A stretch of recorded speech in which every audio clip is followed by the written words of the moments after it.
So after experiencing the loss of my son and dealing with grief and my brokenness and not knowing who I was, I spent those first initial 3 months trying to figure out how to navigate through pain, through the agony of losing myself. And I didn't know. I honestly did not know what to do, how to be me, didn't know who I was. I felt physically I was here, but mentally, emotionally, I wasn't here. And 3 months after his death, I went back to work.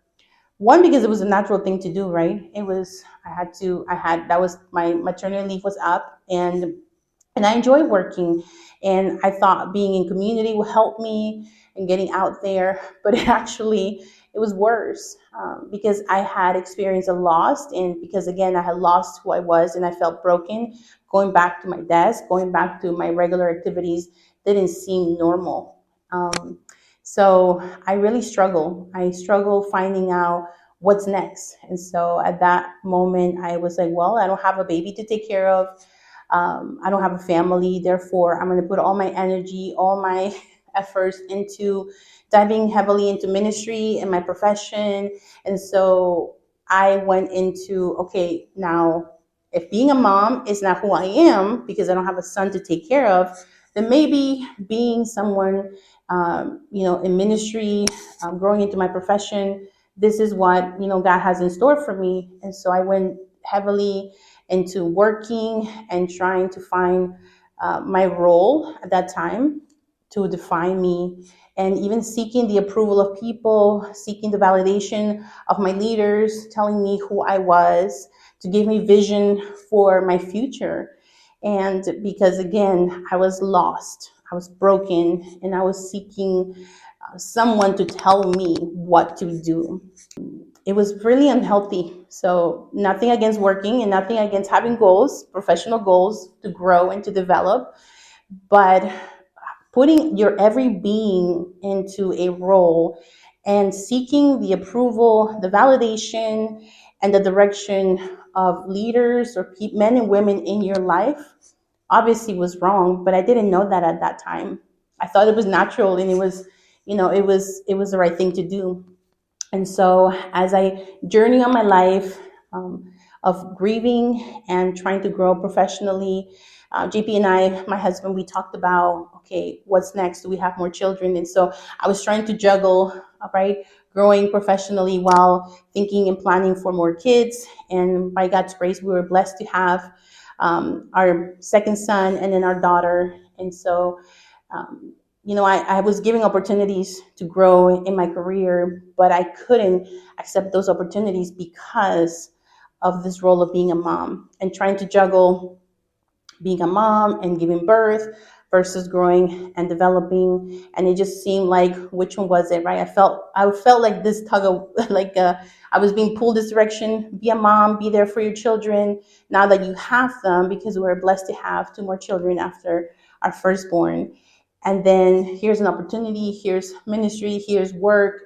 And if I didn't go this way, if I didn't, right, accept these positions, then I felt like they would see a lack of commitment and a lack of professional growth. And so it was this like juggling those two things.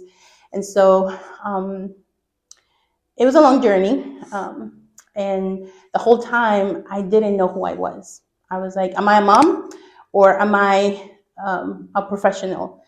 Um, which one is it? And so juggling those two really led me into depression and experiencing rejection, experiencing lots of pain, and making the wrong decisions too.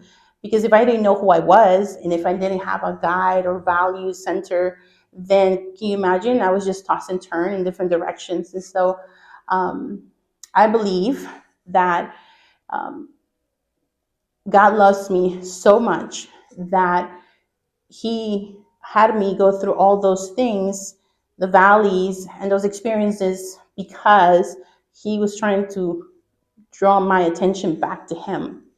You see, I did not know, but until later in life, that losing my son, experiencing a lot of loss and the pain, rejections, and doors closing, had caused a brokenness in my relationship with Him, my Creator. And so, again, I was seeking my validation from people and my vision from women and men in my life, but I wasn't looking to Him to guide me, to lead me, to speak to me. And so, He brought me to realize later in my life that I needed to to to grow in Him. And one of the biggest things that I came to find out about, I would say, 6 years, or maybe even 8 years after the loss of John Daniel, was that I didn't believe of God's love for my life. I spoke of His love for others, but I didn't believe that He loved me. And also, I didn't trust Him with my future. I started having these fears of my future. I didn't want to plan. I didn't want to dream. I actually lost all desires to dream because of that fear of the future. And so there begins where God grabbed my attention to really Him and I go in this journey of finding out who I am and what I was created to be.